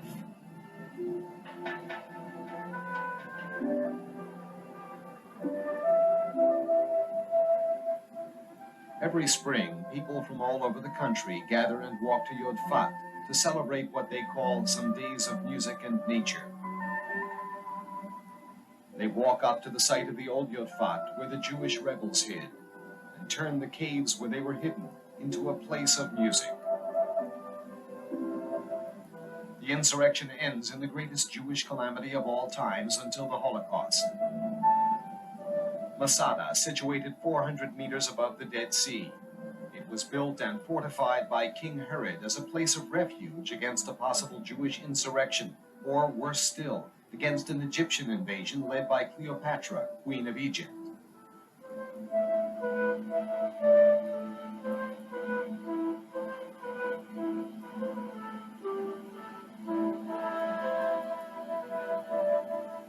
For the rebels, this is the last stronghold against the enemy. Under the command of Eleazar, son of Yair, they built an impregnable fortress on the top of the mountain. For 7 years, they lived there as the last independent Jewish community left in the country. They built their own synagogues and bathhouses. 3 years later, Jerusalem is destroyed by Titus. The Romans are now free to deal with this last stronghold. The legions camp at the foot of the huge cliff, but they are unable to break through its fortifications. After holding out for 3 years, the rebels of Masada decide to kill themselves rather than surrender to the enemy.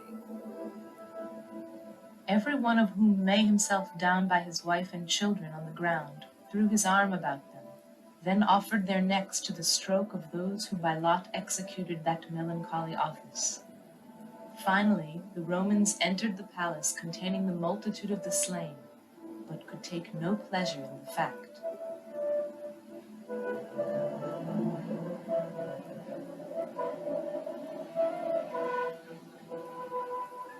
Throughout Jerusalem's history, Jews have commemorated the day of the destruction of the temple, which is called Tisha B'Av.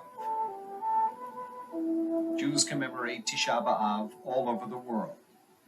Some of the Jews in Jerusalem continue to mourn the destruction of the temple the whole year round, believing that when the Messiah comes, the temple will be rebuilt.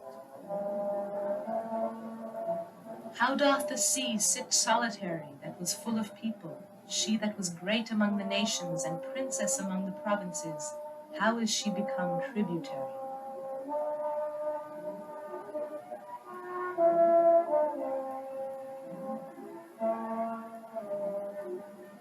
The supervision over Jerusalem after the destruction was under the hand of Rome.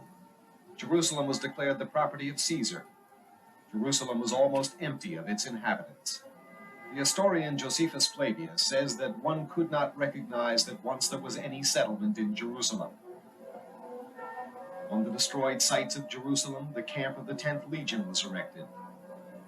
The few Jews left in Jerusalem had to supply the needs of the Roman army. The traditional pilgrimage to Jerusalem almost stopped. Domitianus issued a law against circumcision. Under Hadrian, the Romans had a plan to turn Jerusalem into a city of idols. Instead of a temple, they erected a temple to Zeus, an act which raised a revolt against the Romans.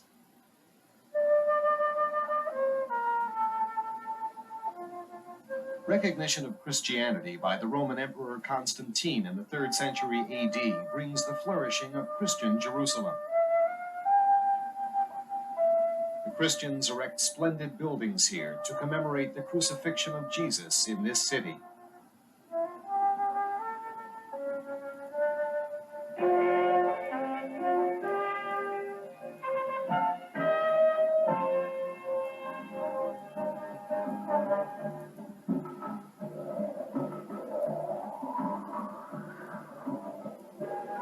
Abdat was first built by the Nabateans, Arab nomads who turned it into a city of commerce. It was an important station on the ancient route to Eilat and from Eilat to the Far East. By this time, the Romans have already accepted Christianity. Under Roman rule, the deserted city of Abdat is rebuilt. The St. Theodore Church seen here is a relic from that period. St. Theodore was a Greek martyr of the 4th century.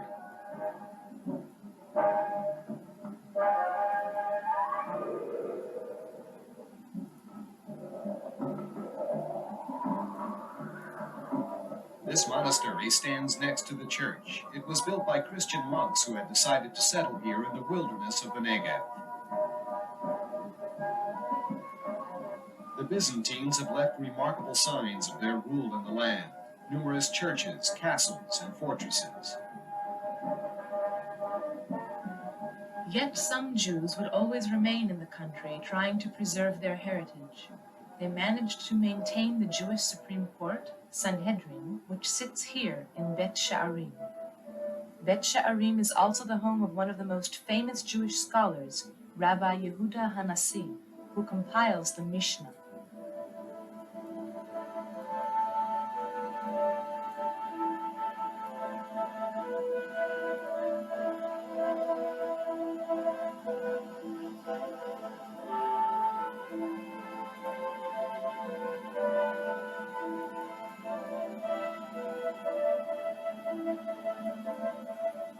Here he rests with his 2 sons.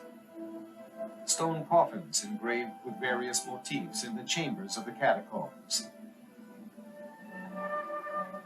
This mosaic floor with the Hebrew inscription, "Peace upon Israel," is found in a synagogue near Jericho. The building is very ancient, providing us yet again with proof of the existence of Jews in this land throughout the ages.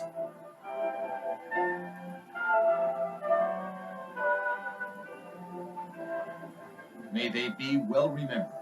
May their memory be for good. Amen.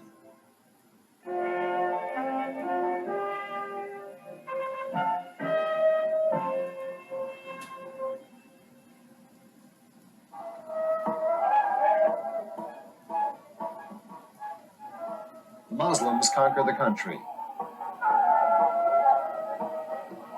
Descendants of the Prophet Muhammad spread the word, and Islam becomes the religion of the Middle East.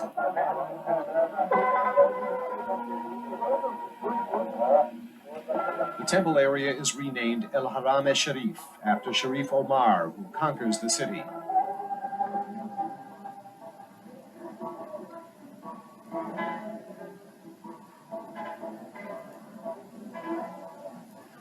A Muslim legend claims that Muhammad ascended to heaven from this very place. The octagonal dome of the Rock, the most beautiful mosque in the Islamic world, was built by Abd al-Malik. The mosque is set above the rock from which Muhammad took off. Jerusalem and the temple area are considered sacred Muslim sites, second in sanctity only to Mecca and Medina in Saudi Arabia. Jerusalem, called Aelia Capitolina in Roman times, now becomes El Quds, the holy sanctuary.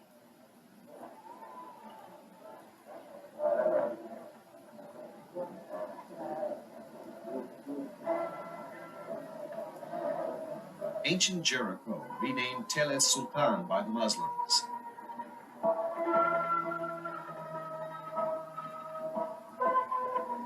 A luxurious palace is built here for Khalif Hisham of the Umayyad dynasty.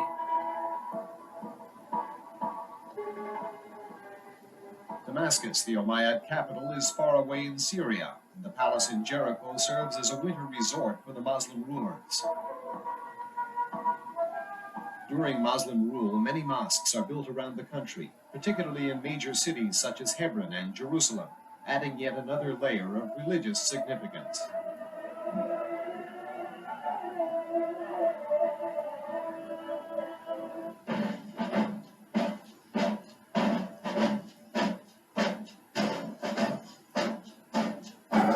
This march on the Muslim festival of Eid al-Adha ends a one-month period of fasting.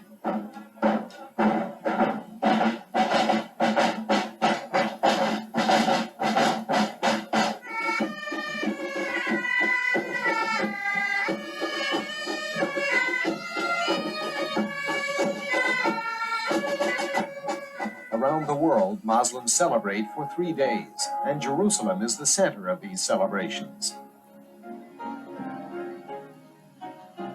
The Muslims believe that before going to heaven, Muhammad was in Jerusalem. This is why holy sites have been built all over the city.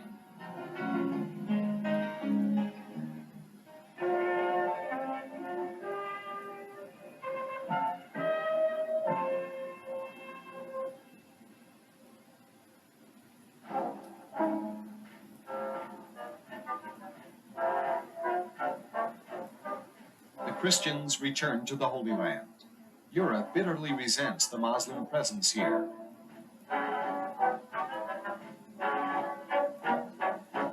The Crusades are led by Richard the Lionheart and King Gottfried, together with French, German, and English troops.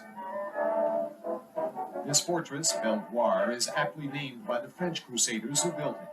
The fortress commands a sweeping view over its surroundings, the Jordan Valley and the mountains of Gilead in Transjordan.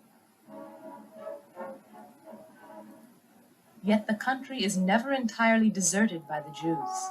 Several Jewish communities still exist in Jerusalem and Hebron, in Tiberias, in Galilee, and in Safed, the center of Jewish mysticism, the Kabbalah.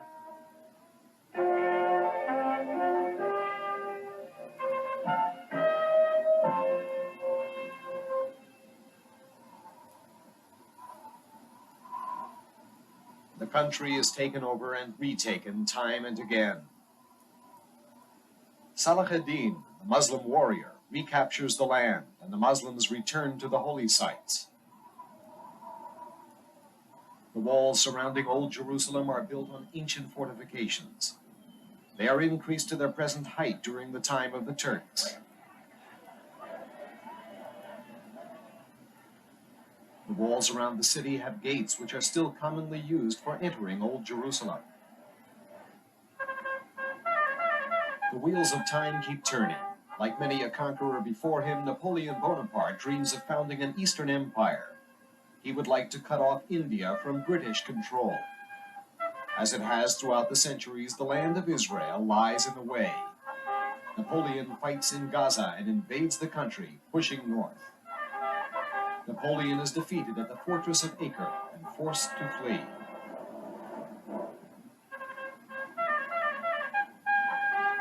The Muslim Mamelukes destroy a few cities in the Holy Land, so they will not stand as points from which another crusade can be launched.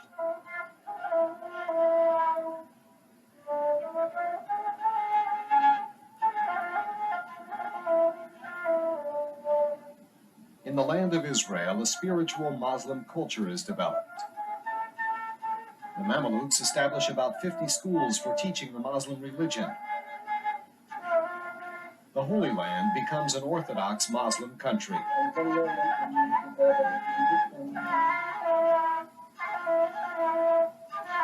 In some Arabic literary sources, references can be found to Arab authors who lived and created in the Holy Land.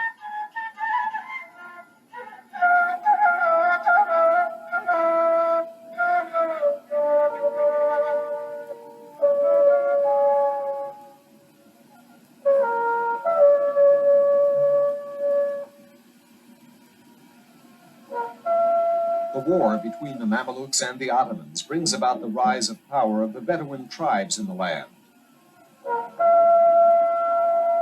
These Bedouins preserve the old traditional way of living until this very day.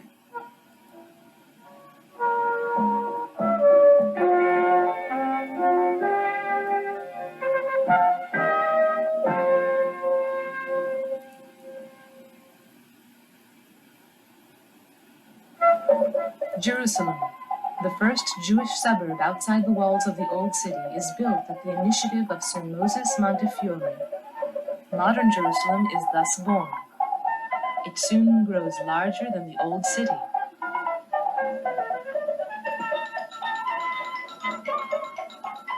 Meanwhile, another immortal figure of the Jewish revival, Baron de Rothschild, lays down the foundation of modern agriculture in the land. Zichron Yaakov, established in this period, is the first Jewish agricultural settlement.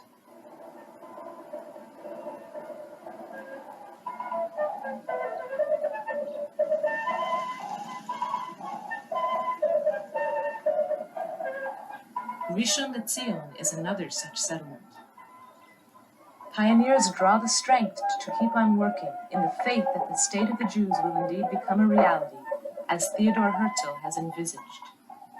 The Zionist movement spreads in the diaspora. Jews are called upon to return to their homeland.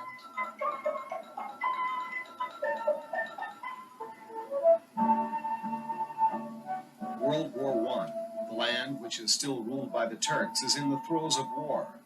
Finally, the British General Allenby invades Israel and enters the Old City through the Jaffa Gate, thus commencing the era of the British Mandate.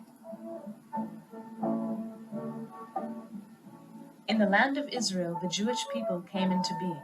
In this land was shaped their spiritual, religious, and national character. Here they lived in sovereign independence. Here they created a culture of national and universal import and gave to the world the eternal book of books.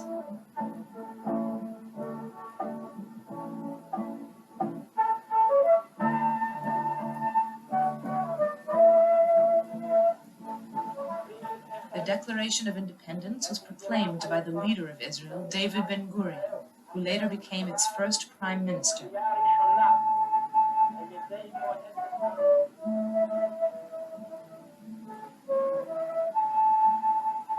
Despite every hardship, hindrance, and peril, the remnant that survived the terrible Nazi slaughter in Europe, together with Jews from other countries, pressed on with their exodus to the land of Israel and continued to assert their right to a life of dignity, freedom, and honest toil in the homeland of their people. We extend the hand of peace and good neighborliness to all the states around us and to their peoples.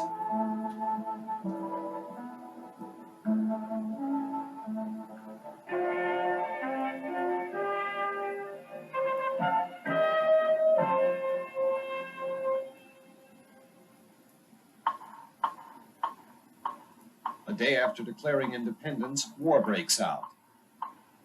The country is besieged. Yad Mordechai, a newborn kibbutz in the south inhabited by survivors of the Holocaust, is cut off. The few warriors withstand the attacks of the Egyptian army and its armored divisions. Yad Mordechai is a symbol of heroic determination.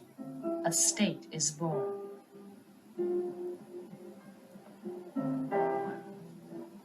The land of Israel is the meeting place of Orient and Occident, of North and South, old and new, of religious and secular. Here, tradition and culture intermingle, past and future merge, dreams and reality coexist. This land, which means so much to so many throughout the world, should become a living melting pot from which one word will emerge: peace. In this land, prophets from the world's three major religions walked and preached. Let the message of hope written by Isaiah be sent from this eternal city, where he addressed the world with this prediction: The wolf shall dwell with the lamb, and the leopard shall lie down with the kid, the calf and the young lion and the fatling together, and the a little child shall lead them.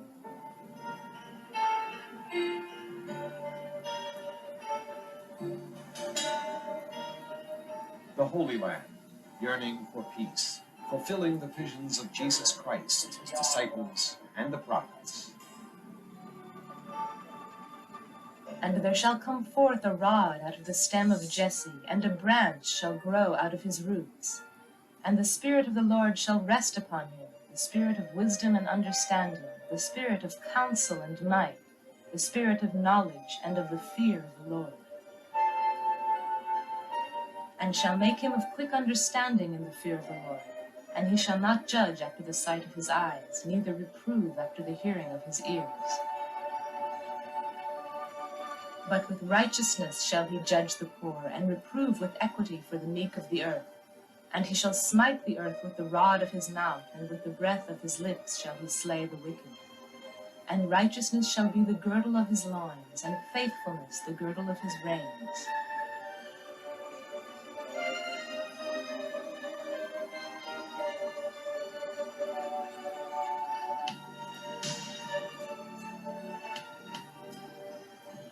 And it shall come to pass in the last days that the mountain of the Lord's house shall be established in the top of the mountains, and shall be exalted above the hills, and all nations shall flow unto it. And many people shall go and say, Come ye, and let us go up to the mountain of the Lord, to the house of the God of Jacob, and he will teach us of his ways, and we will walk in his paths. For out of Zion shall go forth the law, and the word of the Lord from Jerusalem. And he shall judge among the nations, and shall rebuke many people, and they shall beat their swords into plowshares, and their spears into pruning hooks. Nation shall not lift up sword against nation, neither shall they learn war any more.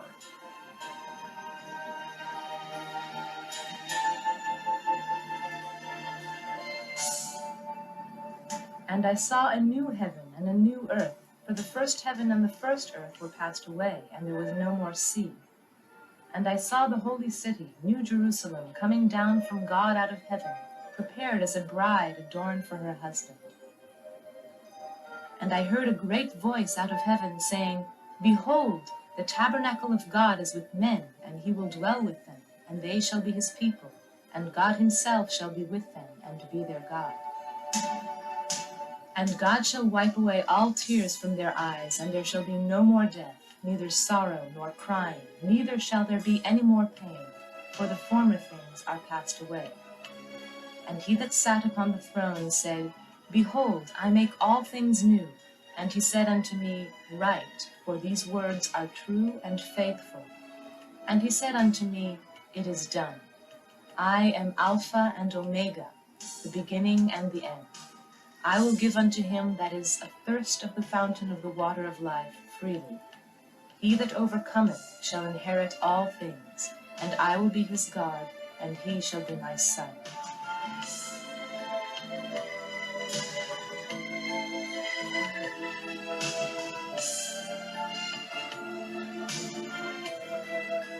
And there came unto me one of the 7 angels, which had the 7 vials full of the 7 last plagues, and talked with me, saying, Come hither, I will show thee the bride, the Lamb's wife. And he carried me away in the spirit of a great and high mountain, and showed me that great city, the holy Jerusalem, descending out of heaven from God, having the glory of God. And her light was like unto a stone most precious, even like a jasper stone, clear as crystal, and had a wall great and high, and had 12 gates, and at the gates 12 angels, and names written thereon, which are the names of the 12 tribes of the children of Israel.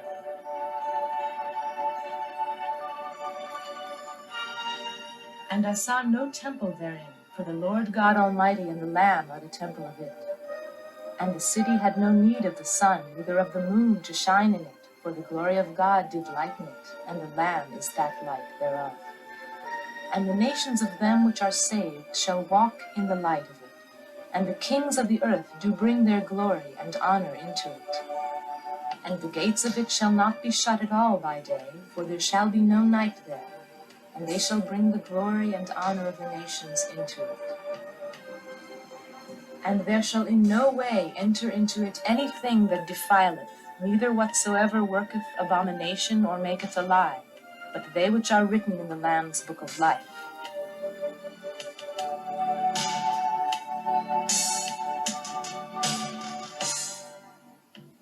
The Holy Land, looking ahead to the year 2000, anniversary of the birth of Jesus Christ.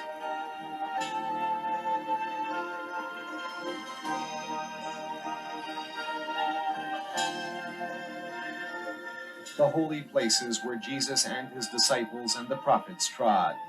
These places prepare for millions who will come.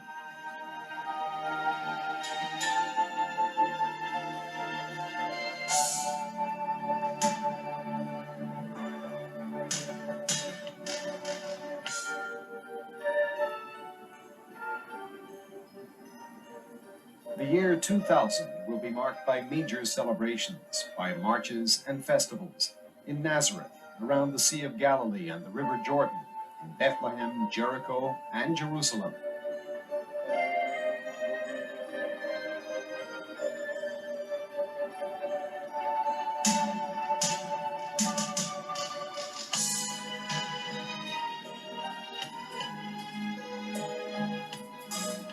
People from all streams of Christianity, from north, south, east, and west, will come on pilgrimage to the holy sites in this holy land.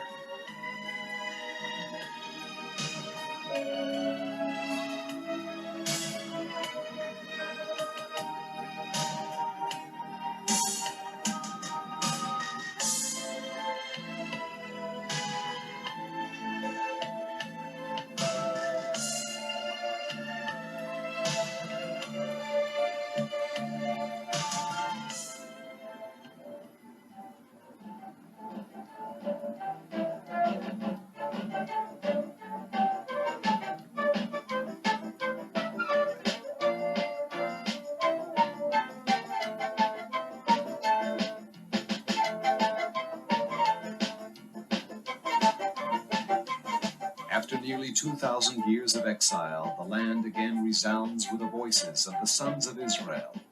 They have returned to the Holy Land and rebuilt it as a place of hope where people may live together in harmony and peace.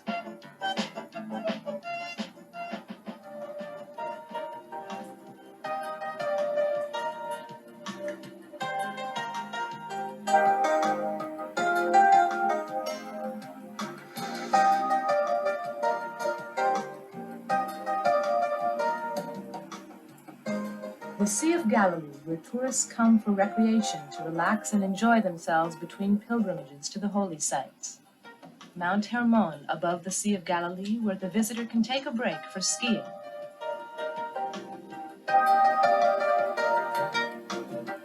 The Jordan River, a favorite spot for rowing.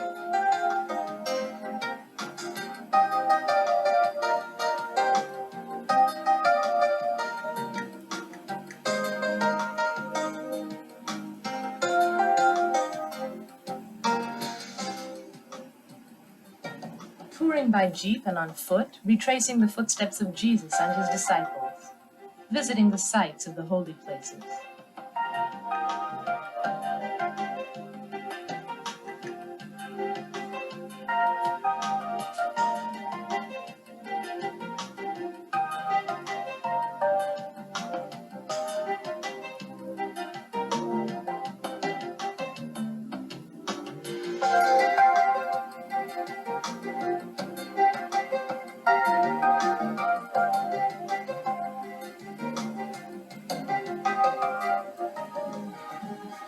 The Holy Land is a mixture of East and West, with its special aromas and colorful markets in Jerusalem, Bethlehem, Jericho, and Nazareth.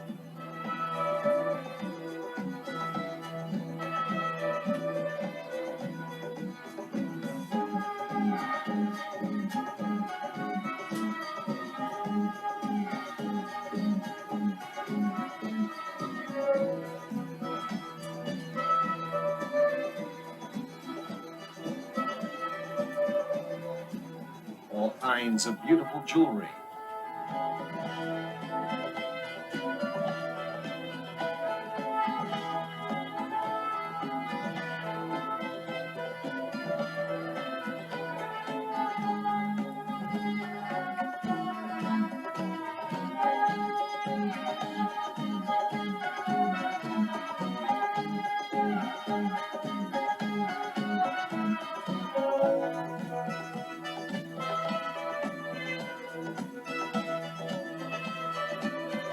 tang and aroma of Arab coffee.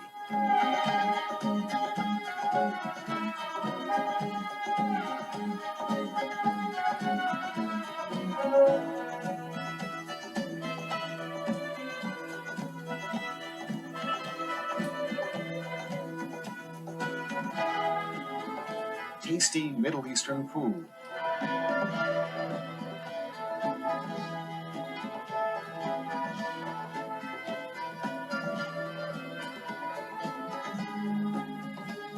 Artwork.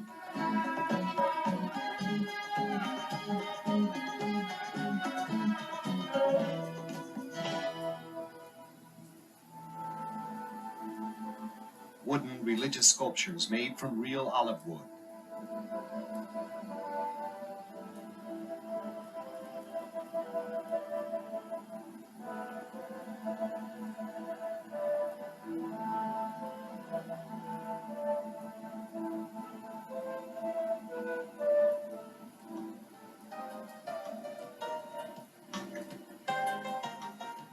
Eilat, in the south, from where the Queen of Sheba came to hear the wisdom of King Solomon, has turned into one of the favorite resorts for people who enjoy desert touring and sea sports, such as surfing, underwater diving, and sailing.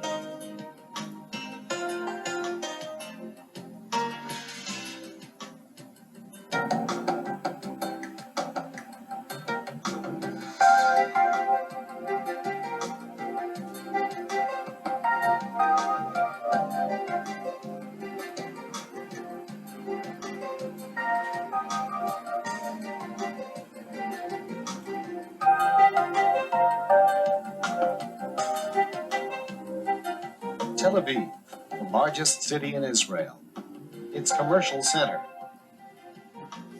Tel Aviv knows how to combine business and pleasure. A beautiful seashore and numerous cultural centers and museums.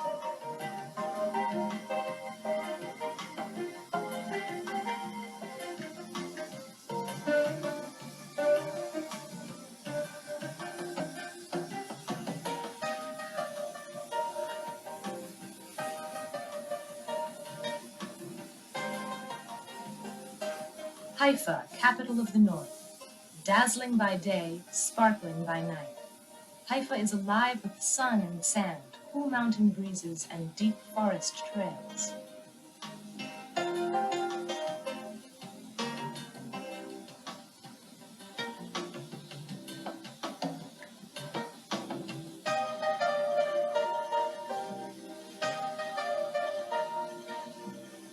There is a wide variety of climates in Israel: European, Mediterranean, subtropical, tropical, and desert.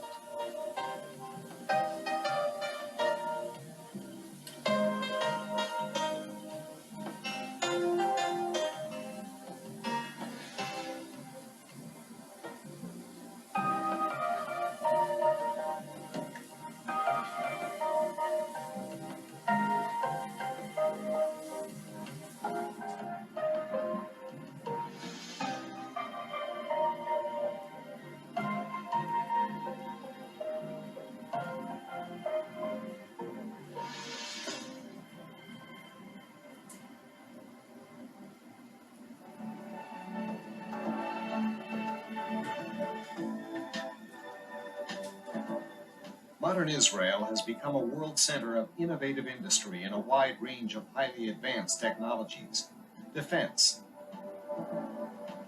sophisticated medical equipment, computers, biochemistry, genetic engineering, and communications.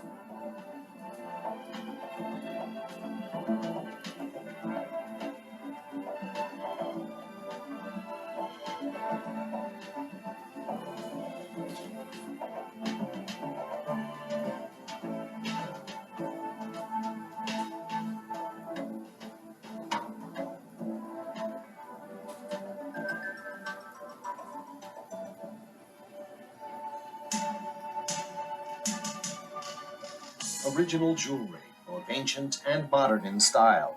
Lovely designs inspired by the history and beauty of Israel.